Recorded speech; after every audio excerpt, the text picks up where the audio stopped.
talking, he can play simple songs like that, but also like really complicated songs. So today, not only will we talk about the science behind making a piano speak human, but later, he's gonna play the drums for us and sing for us. Not yet, Chopsticks. Remember from my videos, that song usually comes a little bit later. Anyways, then he's gonna attempt to play the world's most complicated digital piano song from sheet music boss, Rush E. There's a reason this song has never been played with an actual real-life piano, so I've legitimately got a couple fire extinguishers on hand in case the whole thing goes up in flames.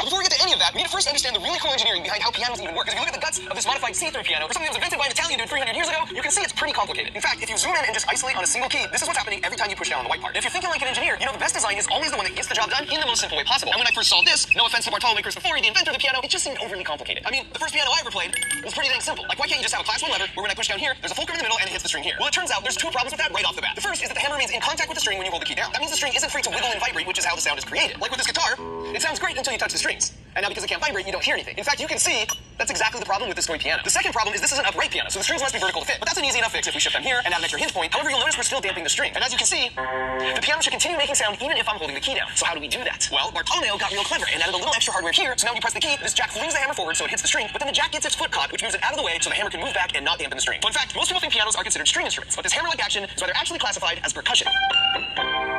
Okay, so now if I press the key down, it will continue to make noise. But wait, if I let my finger go, the sound should stop. So something is damping that string. If you look at our current build, you can see if I let the key go, there's nothing to stop the string from just continuing to vibrate and make sound. To solve this, Bartolomeo added an extra pivot point and some more hardware. So now you see this damper rests on the string and keeps it quiet until you press the key down. Then the hammer strikes, then it's free to vibrate and create noise all the way up to the moment the key is released. And finally, if I want to play a note really quickly and repeatedly like this, I need the hammer to be close to the string and not way back here like this. So by adding this backstop, it keeps the hammer close after each hit in case I need to quickly hit it again. So there you have it. Apologies to my fellow engineer Bartolomeo. It turns out it's only as complicated as it needs to be and no more. It's also sort of simplistically beautiful that all that functionality is from only one input every time you press a single key. Now, Chopsticks here is a special case, not only because he's see-through, but because he can play himself. And it is true, pianos that play themselves have been around for over 100 years, but there's an important difference here. An old player piano works by scrolling through a paper sheet like this, and when it encounters a hole, it passes air through, which plays the key. So all the keys are played at full force, and the timing isn't very precise. Whereas Chopsticks here is a modern version that uses a solenoid to actuate the key. We place the solenoids right here, so when the rod extends, it's no different than someone actually pressing the key. You can see them all lined up along here. But with solenoids, not only do you get your timing down to fractions of a second, but you have 127 different levels of increasing force to press a piano key, which means you can make perfect recreations of a human player. So here's my friend Andrew from the YouTube channel Sheet Music Boss playing a simple sea shanty and then recording it as a MIDI, and then Chopsticks uses that MIDI to play it back perfectly. Only since it's not limited to a mere 10 human fingers, the songs can get more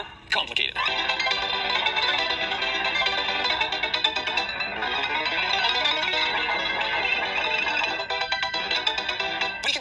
Because those 88 precision solenoids allow him to make clear reproductions of entire bands. See if you can pick out the singer's actual voice in this classical piece of...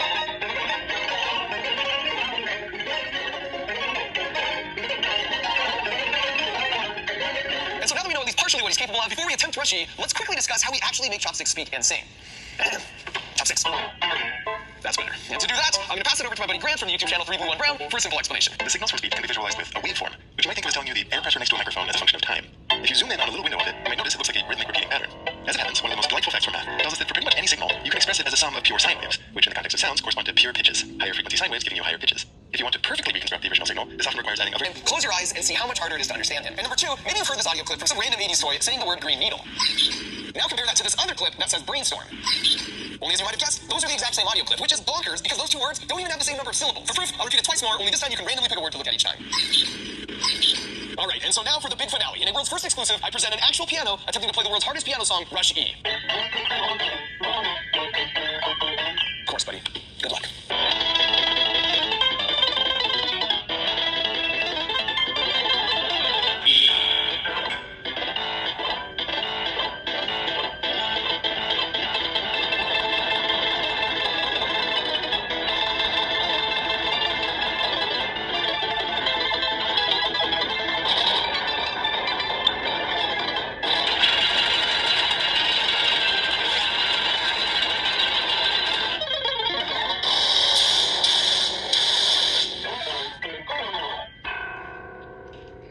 The biggest problem with me making a YouTube video to try and teach you something is that it's just not very interactive, which is why I'm pleased to say my friends at Brilliant.org, who just so happen to be supporting this video, have solved this issue. If you don't know, Brilliant is a problem-solving website and app that has over 60 courses, including topics in math, science, and computer science. But their real special sauce is all about making the content interactive, which is way more effective at building your intuition. My favorite one so far is their scientific thinking course, where instead of memorizing specific formulas, that interactivity builds intuition about general principles you see in the everyday world around you. And it works great on both desktop and mobile, so instead of picking up your phone and mindlessly scrolling a newsfeed that leaves you feeling sad, with Brilliant you get this